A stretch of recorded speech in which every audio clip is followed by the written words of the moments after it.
Baik, Assalamualaikum warahmatullahi wabarakatuh. Perkenalkan, nama saya Karen Catalina, NIM 201. Di sini saya akan menjelaskan mengenai distribusi sampling. Jadi untuk pertama, distribusi sampling itu apa sih? Distribusi sampling itu adalah distribusi dari besaran-besaran yang didapatkan dari sampel seperti rata-rata sampel, simpangan baku sampel, dan proporsi sampel. Distribusi sampling rata-rata didapatkan dari besaran rata-rata yang muncul pada sampel. Ada dua cara, yaitu pemulihan sampel dari populasi terbatas dan pemilihan sampel dari populasi tidak terbatas. Di sini saya akan menjelaskan satu persatu. Yang pertama, pemilihan sampel dari populasi terbatas. Ini dimaksudkan bahwa sampelnya terbatas. Misalnya 1 sampai 100, 1 sampai 5, dan lain sebagainya. Nah, rata distribusi sampling dirumuskan sebagai berikut. Rata sama dengan mu, di mana mu ini adalah rata populasi. Nah, untuk mencari variasi ada dua, yaitu dengan cara sampel dengan pengembalian dan sampel tanpa pengembalian. Untuk rumus sampel dengan pengembalian sebagai berikut. Simpangan baku populasi sama dengan simpangan baku per banyaknya anggota sampel kuadrat. Yang kedua, sampel tanpa pengembalian dirumuskan sebagai berikut. Simpangan baku populasi sama dengan simpangan baku per banyaknya anggota sampel kuadrat n banyaknya anggota populasi min banyaknya anggota sampel n banyaknya anggota populasi min 1. Itu tadi mengenai pemulihan sampel dari populasi terbatas. Yang kedua, jika populasi terbatas tadi ada dua cara atau dua rumus, maka pada pemilihan sampel dari populasi tidak terbatas ini hanya ada satu rumus, yaitu rata populasi sama dengan mu, rata distribusi sampling. Baik, variasi distribusi sampling jika dengan pemilihan sampel terbatas ada dua cara, sedangkan untuk tidak terbatas hanya rumus tadi ya, yaitu simpangan baku populasi sama dengan banyaknya anggota sampel kuadrat. Daftar distribusi normal, rumusnya sebagai berikut. Baik, langsung saja kita ke contoh soal. Suatu perusahaan memproduksi bola lampu yang umumnya berdistribusi hampir normal dengan rata 400 jam dan simpangan baku 20 jam. Hitunglah peluang bahwa suatu sampel acak dengan 16 bola lampu akan mempunyai rata umur kurang dari 388 jam. Baik, saya akan menjawabnya. Kita cari dulu rata tadi, mu-nya tadi diketahui rata 400 jam. Kita taruh sini ya. Lalu simpangan baku populasi. Simpangan baku populasi tadi ada 20 jam. Kita tulis 20 di sini. Lalu dengan 16 bola lampu, berarti banyaknya anggota sampel ada 16 bola. Kita taruh di sini. Kemudian rata-rata sampelnya ada 388. 388 ini rata-rata sampel tadi. Rata dari sampel 16 tadi. Nah, lalu ditanyakan peluang X bar kurang dari 388 jam berapa? Jadi kita menentukan rata. Tadi sudah saya jelaskan bahwa rata sama dengan mu. Mu-nya 400 jam. Lalu selanjutnya, kita menentukan simpangan baku dengan rumus yang sudah saya jelaskan tadi. Simpangan baku sama dengan banyaknya anggota sampel. Nah, kita tinggal masukkan saja di sini.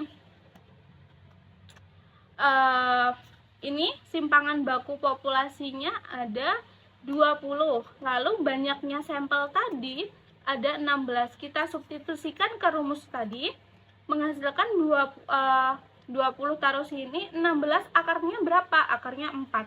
Berarti 20 per 4 sama dengan 5. Maka kita sudah menemukan simpangan baku yang menjadi pertanyaan tadi.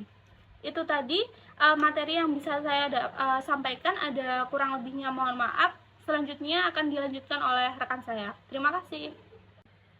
Assalamualaikum warahmatullahi wabarakatuh. Perkenalkan, nama saya Kikulan dari NIM 1264022131202. Di sini saya akan menjelaskan untuk materi yang kedua, yaitu distribusi sampling selisih rata-rata. Apa sih distribusi sampling selisih rata-rata itu? Jadi distribusi sampling selisih rata-rata adalah distribusi probabilitas yang dapat terjadi dari selisih rata-rata dua sampel yang berbeda berdasarkan pada dua sampel tertentu dari ukuran parameter dua populasinya. Untuk ukuran sampel N1 dan N2 yang cukup besar, maka distribusi sampling selisih rata-rata sangat mendekati distribusi normal. Untuk mengubahnya ke dalam bentuk normal standar, maka ditentukan dengan rumus di sini sudah saya tuliskan, yaitu Z sama dengan X bar 1 dikurangi X bar 2 dikurangi mu X bar 1 dikurangi X bar 2 per standar deviasi X bar 1 dikurangi X bar 2, di mana rata-rata atau minsnya mu X bar 1 dikurangi X bar 2 sama dengan mu 1 dikurangi mu 2. Dan yang kedua simpangan bakunya, yaitu standar deviasi X bar 1 dikurangi X bar 2 sama dengan akar dari standar deviasi 1 kuadrat per N1 ditambah standar deviasi 2 kuadrat per N2. Langsung saja ke contoh soalnya. Di sini sudah saya tuliskan, silahkan dibaca sendiri. Jadi menurut teori di atas, X bar dikurangi Y bar distribusi normal dengan rata-rata MX bar dikurangi Y bar sama dengan 163 dikurangi 152 dapat diketahui hasil 11. Yang selanjutnya dimasukkan ke rumus standar deviasi X min Y bar sama dengan akar dari 5,2 kuadrat per 140 ditambah 4,9 kuadrat per 140 dapat diketahui hasilnya 0,603 derajat, 0,6038.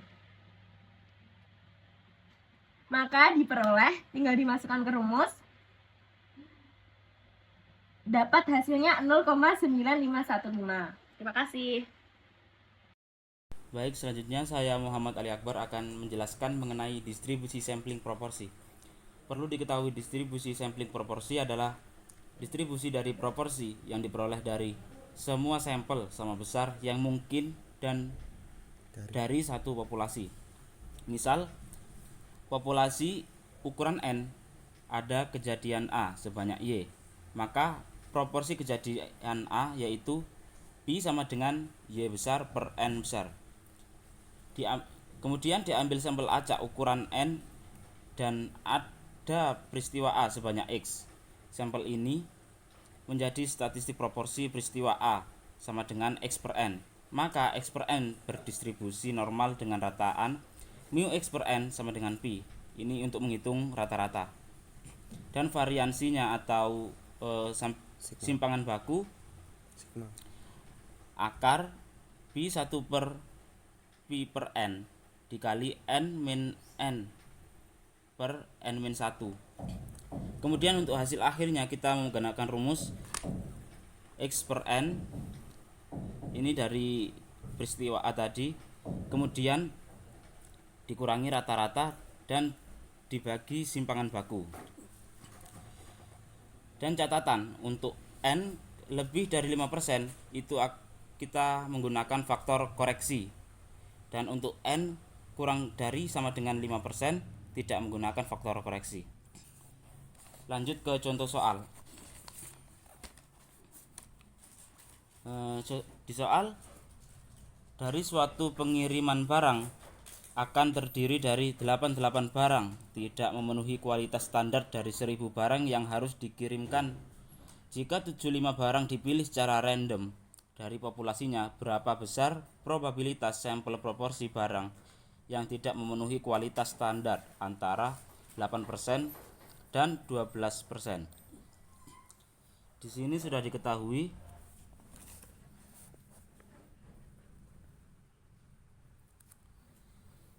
diketahui N besarnya itu 1000 ini.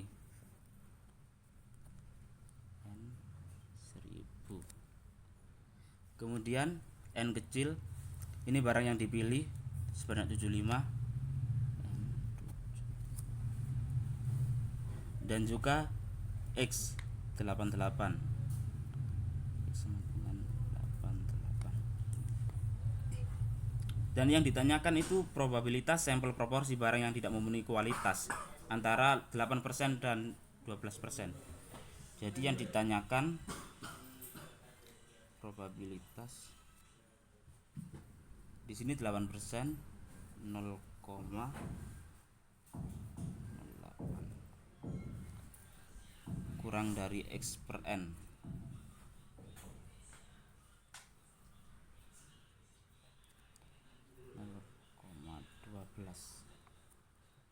Kemudian kita jawab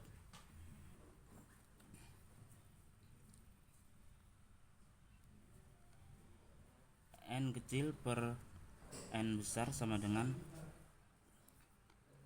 75 per 1000 sama dengan 0,075.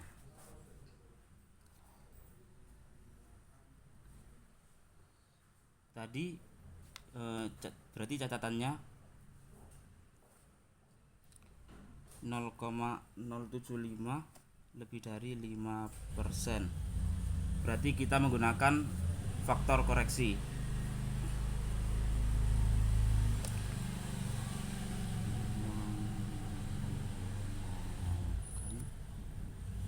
Faktor koreksi. Kemudian mu X per N sama dengan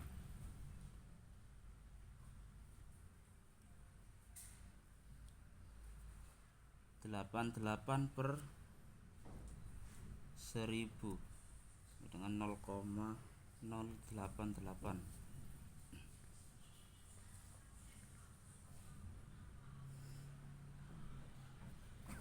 Lalu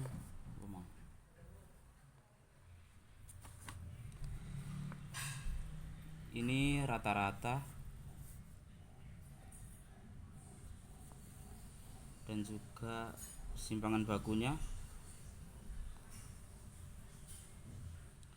Kemudian akar simpangan baku akar B 1 min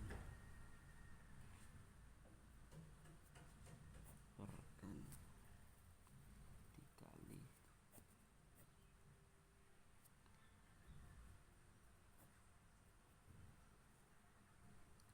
di sini kita tinggal masukkan ini tadi 0,088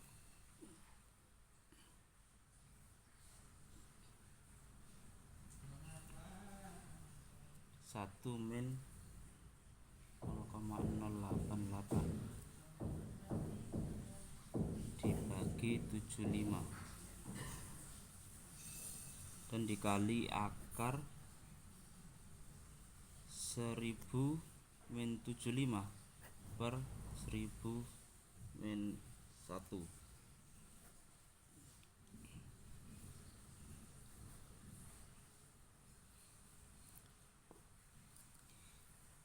Di sini kita hitung dan kita akan menemukan hasilnya 0,03. Untuk mencari ini hasil akhir, di sini kita ada dua, ada yang 8% dan juga 12%. Jadi untuk yang pertama Z pertama X per N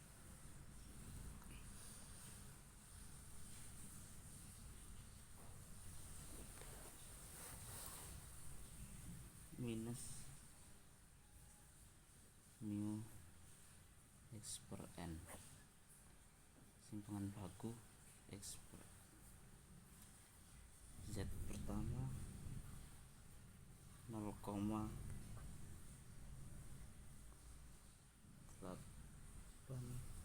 0,08 dikurangi 0,88. Persimpangan bakunya tadi 0,03 dan hasilnya 0,27. Kemudian yang kedua 0,12 kurangi 0,088, simpangan bakunya 0,03, ditemukan 1,07. Dan kita masukkan untuk penyelesaian terakhir Z. Ini Z1 ditambah Z2. Yang ditanyakan tadi ini probabilitas antara 8% dan juga 12%. Jadi ini B. Hasilnya tadi Z1 0,27 kurang dari Z3 kurang dari 1,07. Kita kembangkan P 0,27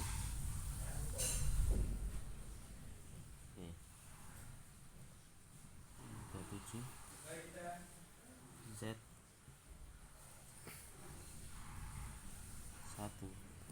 0 ditambah P 0 1,07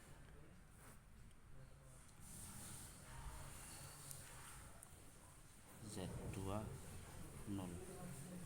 Di sini kita ketahui dari tabel distribusi Z. Dilihat di situ kita akan menemukan angka 0,1064 ditambah 0,3577 dan hasilnya adalah 0,4641 atau 46,41%. Jadi hasil dari soal ini, besar probabilitas sampel proporsi barang yang tidak memenuhi kualitas standar yaitu 0,4641 atau 46,41%. Sekian dari saya, terima kasih. Assalamualaikum warahmatullahi wabarakatuh. Perkenalkan, nama saya Muhammad Said Amrullah dengan NIM 1264022132006. Saya akan menjelaskan materi selanjutnya yaitu distribusi sampling selisih proporsional. Perlu diketahui, definisi dari distribusi sampling selisih proporsional adalah distribusi probabilitas yang dapat terjadi dari proporsi dua sampel yang berbeda berdasarkan pada dua sampel tertentu dari ukuran parameter dua populasinya. Adapun rumus distribusi selisih sampling dinyatakan dalam yaitu yang pertama rata-rata proporsi. Rumusnya yaitu mu x1 per n1 dikurangi x2 per n2 sama dengan pi1 min pi2. Yang kedua untuk simpangan baku proporsinya yaitu dituliskan dalam rumus x1 per n1 dikurangi x2 per n2 sama dengan akar pi1 dalam kurung 1 dikurangi pi1 per n1 ditambah pi2 1 min pi2 per n2.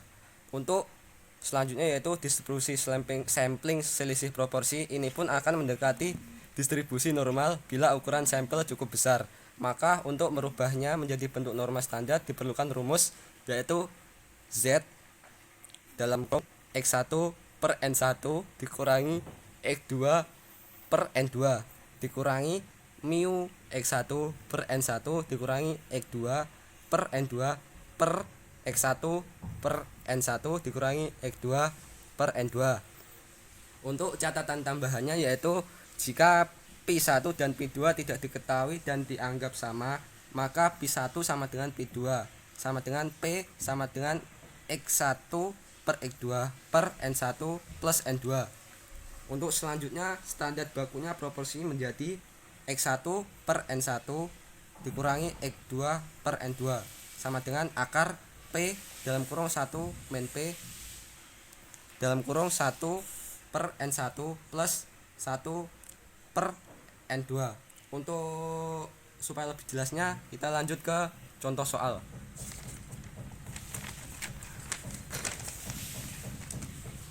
Yaitu soalnya Ahmad dan Irfan akan melakukan sebuah pertandingan pelemparan sekeping uang logam. Irfan akan menang jika memperoleh 8 sisi gambar lebih banyak dari Ahmad. Jika diasumsikan mereka diberi kesempatan masing-masing melempar uang logam sebanyak 40 kali. Berapa peluang Irfan memenangkan pertandingan ini? Berilah saran apakah Irfan akan ikut dalam pertandingan atau tidak. Jika kemenangan harus 15% atau lebih. Jadi cara penyelesaiannya yaitu diketahui P1 sama dengan P2 yaitu sama dengan 50%. Kok bisa dapat 0,5 dari mana? Ini dibentuk desimal ya. N1 sama dengan N2 sama dengan 40. Ditanya yaitu P buka kurung X1 per N1 dikurangi X2 per N2 lebih besar 15%. Untuk menjawabnya yaitu kita mencari rata-rata proporsinya dulu. Yaitu kita masukkan rumus mu X1 per N1 dikurangi X2 per N2 sama dengan P1 dikurangi P2 sama dengan 0,5 tadi dimasukkan 0,5 sama dengan 0 ini. Yang selanjutnya yaitu mencari simpangan baku proporsi. Kita masukkan rumus yang tadi yaitu X1 per N1 dikurangi X2 per N2 sama dengan ini rumusnya. Ini tinggal kita masukin saja angkanya yaitu 0,5 1 dikali 1 min 0,5 ditambah 0,5 dikali 1 dikurangi 0,5 sama dengan ini hasilnya 0,134629120. Untuk yang bentuk yang ketiga yaitu bentuk normal standar, yaitu menggunakan rumus Z X1 per N1 dikurangi X2 per N2 dikurangi mu per N1 dikurangi X2 per N2 per X1 per N1 min X2 per N2. Yaitu sama seperti tadi, tinggal kita masukin saja angka-angkanya yaitu 0,15 dikurangi 0 per 0,134629102, maka diperoleh hasil yaitu 1,11. Yaitu untuk luas kanan 0 sama dengan yaitu tadi 0,5. Untuk luas 0 min Z sama dengan 0,3665. 0,3665 dari mana? Dari tadi yaitu yang satu ini diperoleh 1,11. Bisa dilihat di tabel. Yaitu luas kanan sama dengan Z sama dengan 0,135. Jadi peluang Irfan memenangkan pertandingan adalah 0,1335 atau 13,35%. Jadi kesimpulannya yaitu Irfan disarankan tidak bertanding karena harapan menangnya 13,35%, kurang dari 15%. Sekian materi dari saya, semoga bermanfaat. Assalamualaikum warahmatullahi wabarakatuh.